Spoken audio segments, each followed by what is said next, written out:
And I was going through Acts 1:8. You shall be Judea and Samaria to the ends of the earth, right? What Jesus called Judea, Samaria to the ends of the earth. He was my ends of the earth. He showed up one day, and I didn't know what I was in for. I got asked. I didn't know who Manford was, and I said, sure. So Manford and his wife Jane sat down in my office one day, and lovely man. It shook my faith to the core. Manfred grew up in a Muslim country where you could die for saying the name Jesus. They would kill you in the street. He told me stories of every night waking up in the middle of the night to a man in white standing at the foot of his bed, and he did not know who it was. And every night that man in white haunted him until one day he was walking across the street and he heard a teenage boy in the middle of Sierra Leone preaching the gospel of Romans. Now, this is a Muslim country. Like I said, they can't even say name Jesus. I'm telling you right now, in America, we don't even preach the gospel of Romans. He's preaching Romans. The just shall live by faith. And immediately his eyes were open, and he realized that the man standing at the foot of his bed was Jesus, calling him to life, and he gave his life to the Lord as a young man. And then everything went, lemon squeezy, easy peasy lemon squeezy, right? Everything went great, right? That's what America teaches. Ned Flanders theology, it's Oakley Dokley. No.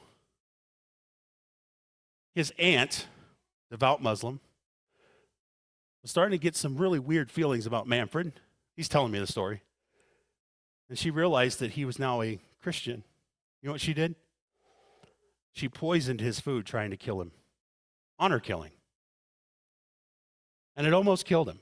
Manfred had multiple organ transplants all over his life. I just found out that he just died 2 years ago. I didn't know that. So I looked up his name again. This man would go on to plant numerous churches throughout the world, especially in the United States. Used of God. A Muslim whose middle name is Muhammad,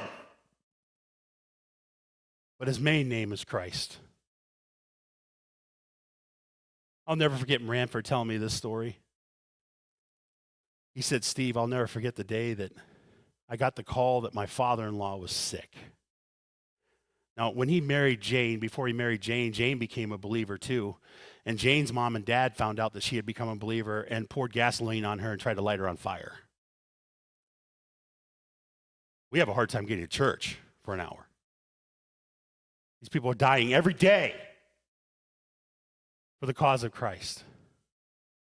They get married and they go on in their life, and Manfred gets word that his father-in-law is sick, and he's gospelizing his father-in-law. He's evangelizing them, his wife and him, because they love them, even though it could cost them their lives. They're telling him about Jesus, Jesus, Jesus. And one day he gets word that his father's ill, and just like Jesus with Lazarus, he has to wait 3 days until he can go see his father-in-law, and by that time his father-in-law was dead.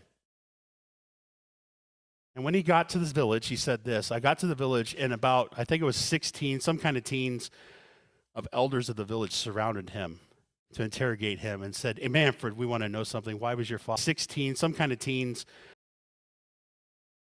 to interrogate, hey, Manfred, mother-in-law, incantation, Muslim words over him saying, no, no, no, I need Manfred, I need Manfred, I need Manfred. Why was he calling for you? And even though he knew his life was at stake, Manfred looking me in the eye, telling me the story, even though he knew you have the God of the armies of heaven on your side, going out there and acting like, just like Moses' face shined.